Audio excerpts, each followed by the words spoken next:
Di video sebelumnya kita sudah membahas beberapa perkara bid'ah yang dilakukan oleh sahabat Rasul semasa Rasulullah Shallallahu Alaihi Wasallam masih hidup. Di video kali ini kita akan membahas beberapa perkara bid'ah yang dilakukan oleh para sahabat setelah Rasulullah Shallallahu Alaihi Wasallam wafat. Yang pertama, pengumpulan Al-Quran dalam satu mushaf yang dilakukan oleh sahabat Abu Bakar As-Siddiq. Dari Ubaid bin As-Sabaq, sesungguhnya Zaid bin Sabit berkata, Abu Bakar mengirim korban perang Yamamah, memerangi Nabi palsu Musailamah Al-Kadzab. Umar bin Al-Khattab ada bersamanya. Abu Bakar berkata, sesungguhnya Umar datang kepada saya. Ia berkata, sesungguhnya pembunuhan pada perang Yamamah telah menghabiskan para penghafal Al-Quran. Aku khawatir pembunuhan juga menghabiskan para penghafal Al-Quran di negeri-negeri lain, sehingga kebanyakan Al-Quran akan hilang. Menurut pendapatku, engkau perintahkan pengumpulan Al-Quran. Saya katakan kepada Umar, bagaimana mungkin engkau melakukan sesuatu yang tidak dilakukan oleh Rasulullah Sallallahu Alaihi Wasallam? Umar menjawab, demi Allah, ini perbuatan baik. Umar terus membahas itu kepada saya hingga Allah melapangkan dada saya untuk melakukan itu. Akhirnya saya melihat apa yang dilihat Umar. Abu Bakar berkata, engkau wahai Zaid seorang pemuda yang cerdas. Kami tidak menuduhmu tidak benar. Engkau pernah menjadi penulis wahyu untuk Rasulullah Sallallahu Alaihi Wasallam. Engkau mengikuti Al-Quran, maka kumpulkanlah Al-Quran. Zaid berkata, demi Allah, andai mereka membebankan kepadaku untuk memindahkan bukit, tidak ada yang lebih berat bagiku daripada apa yang ia perintahkan kepadaku untuk mengumpulkan Al-Quran dalam satu mushaf. Zaid bin Sabit katakan, bagaimana mungkin kalian melakukan sesuatu yang tidak dilakukan oleh Rasulullah Sallallahu Alaihi Wasallam? Abu Bakar berkata, demi Allah, ini perbuatan baik. Abu Bakar terus membicarakan itu kepadaku hingga Allah melapangkan dadaku, sebagaimana Allah melapangkan dada Abu Bakar dan Umar. Maka aku pun mengikuti dan mengumpulkan Al-Quran dari pelepah kurma, batu yang tipis, dan dada para penghafal Al-Quran. Hingga aku dapatkan akhir surah At-Taubah bersama Abu Khuzaimah Al-Ansari. Aku tidak mendapatkannya bersama seorang pun selain dia, yakni akhir surat yang berbunyi, laqad ja'akum rasulun min anfusikum azizun 'alaihi ma 'anittum, hingga akhir surah. Lembaran-lembaran Al-Quran bersama Abu Bakar hingga Allah mewafatkannya. Kemudian bersama Umar selama hidupnya. Kemudian bersama Hafsah putri Umar. Hadis riwayat Al-Bukhari. Lihatlah bagaimana kekhawatiran Zaid bin Sabit melakukan perbuatan yang tidak dilakukan Rasulullah Sallallahu Alaihi Wasallam, yaitu membukukan Al-Quran. Karena Rasulullah tidak pernah melakukan dan memerintahkannya. Namun ketika Abu Bakar mampu meyakinkan Zaid bin Sabit bahwa perbuatan itu baik dengan ucapan, huwa wallahi khair, demi Allah perbuatan ini baik, Zaid bin Sabit pun dapat menerimanya. Jikapun sebagian orang dari kelompok-kelompok tertentu mengatakan bahwa ini bid'ah dalam urusan dunia, yakni bid'ah dalam hal sarana dan prasarana atau alat, namun ini juga merupakan ibadah. Kenapa? Karena dengan Al-Quran kita dapat berinteraksi dengan Allah Subhanahu wa Ta'ala melalui firman-firman-Nya yang tertera di dalam Al-Quranul Karim. Sehingga tidak sebatas dikatakan bahwa ini adalah merupakan sarana, tetapi ini juga masuk dalam urusan ibadah. Bid'ah yang berikutnya yang dilakukan oleh sahabat Rasulullah Sallallahu Alaihi Wasallam sepeninggal Rasul, yakni salat tarawih berjamaah yang dilakukan oleh sahabat Umar bin Khattab.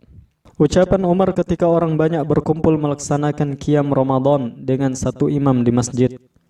Umar keluar melihat mereka melaksanakan salat.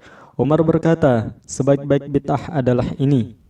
Diriwayatkan dari Umar bahwa ia berkata, jika ini adalah bid'ah, maka inilah sebaik-baik bid'ah. Diriwayatkan dari Ubay bin Ka'ab bahwa Ubay bin Ka'ab berkata kepada Umar, sesungguhnya salat qiyam Ramadan atau tarawih berjamaah ini tidak pernah dilakukan sebelumnya. Umar menjawab, saya telah mengetahuinya, tapi ini baik. Ubay bin Ka'ab amat khawatir melakukan perbuatan yang tidak pernah dilakukan dan diajarkan Rasulullah. Namun ketika Umar dapat meyakinkan Ubay dengan ucapannya, qad alimtu walakinnahu hasan, saya mengetahuinya, tapi perbuatan ini baik. Akhirnya Ubay dapat menerima dan ia menjadi imam salat tarawih berjamaah di Madinah. Umar sendiri memuji, in kanat hadhihi bid'ah fa ni'matul bid'ah. Jika ini perbuatan bid'ah, maka ini adalah sebaik-baik bid'ah. Tentu salat tarawih secara berjamaah ini tidaklah dilakukan oleh Rasulullah semasa hidupnya. Namun ada pun yang mempelopori adanya salat tarawih secara berjamaah, yakni dipelopori oleh sahabat Rasulullah Umar bin Khattab. Dan ini adalah merupakan perbuatan bid'ah, namun bid'ah hasanah. Kemudian perkara bid'ah lainnya yang dilakukan oleh sahabat Rasulullah ketika Rasulullah telah wafat, yakni doa kunut subuh buatan Umar bin Khattab. Dari Said bin Abdurrahman bin Abza, dari bapaknya, ia berkata, saya solat subuh di belakang Umar bin Khattab. Saya mendengar ia berkata setelah membaca ayat sebelum ruku', Allahumma iyyaka na'budu wa laka nusalli wa nasjudu wa ilaika nas'a wa nahfidu narju rahmataka wa nakhsha 'adzabak inna 'adzabaka bil kafirina mulhaq. Allahumma inna nasta'inuka wa nastaghfiruka wa nuthni 'alaika al khaira wa la nakfuruk wa nu'minu bika wa nakhdu'u laka wa nakhla'u man yakfuruk. Ya Allah, kepadamu kami menyembah, untukmu kami salat dan sujud, kepadamu kami berusaha dan beramal. Kami mengharap rahmat-Mu dan takut akan azab-Mu. Sesungguhnya azab-Mu terhadap orang-orang kafir pasti terbukti menyertai mereka.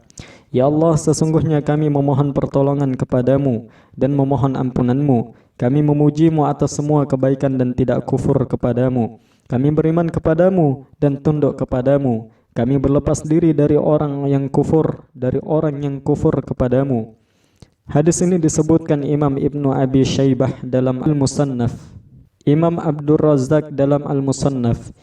Kemudian perkara bid'ah berikutnya yang dilakukan oleh sahabat sepeninggal Nabi, yakni talbiyah buatan Umar. Dari Abdullah bin Umar, sesungguhnya talbiyah Rasulullah sallallahu alaihi wasallam adalah labbaik Allahumma labbaik, labbaik la syarika laka labbaik, innal hamda wan ni'mata laka wal mulk la syarika lak. Aku sambut panggilanmu ya Allah, panggilanmu, tiada sekutu bagimu, sesungguhnya segala puji, nikmat dan kekuasaan milikmu, tiada sekutu bagimu. Abdullah bin Umar menambahkan, labbaik labbaik wa sa'daik wal khairu biyadaik, labbaika war rakba'u ilaika wal amal. Aku sambut panggilanmu, aku sambut panggilanmu. Kebaikan di tanganmu, aku sambut panggilanmu, berharap kepadamu juga amal. Hadis riwayat Al-Bukhari dan Muslim. Kemudian bid'ah selanjutnya yang dilakukan oleh sahabat Rasul sepeninggal Rasulullah sallallahu alaihi wasallam, yakni azan pertama salat Jumat yang dilakukan oleh sahabat Utsman bin Affan. Sesungguhnya azan pertama hari Jumat ditambah oleh Khalifah Utsman bin Affan karena hajat manusia terhadap azan tersebut. Kemudian kaum muslimin terus mengamalkannya. Bid'ah yang dilakukan oleh sahabat Utsman bin Affan ini adalah merupakan sarana yang kemudian menjadi ibadah. Bid'ah selanjutnya yang dilakukan oleh sahabat Utsman yakni iqamah. Dari Qatadah, sesungguhnya apabila Utsman mendengar muazin mengumandangkan azan, ia mengucapkan seperti ucapan pada tasyahud dan takbir secara keseluruhan. Ketika muazin mengucapkan hayya 'alas shalah, Utsman menjawab, Masya Allah, wala hawla wala quwata illa billah. Ketika muazin mengucapkan qad qamatis shalah, Utsman menjawab, marhaban bil qailina adlan wa sadqan wa bis salati marhaban wa ahlan. Kemudian Utsman bangun untuk melaksanakan salat. Hadis riwayat Imam Ibnu Abi Syaibah dalam Al-Musannaf dan Imam At-Tabrani dalam Al-Mu'jam Al-Kabir. Persoalan yang muncul kemudian mengatakan, itu bukan bid'ah, tapi sunnah khulafaur rasyidin.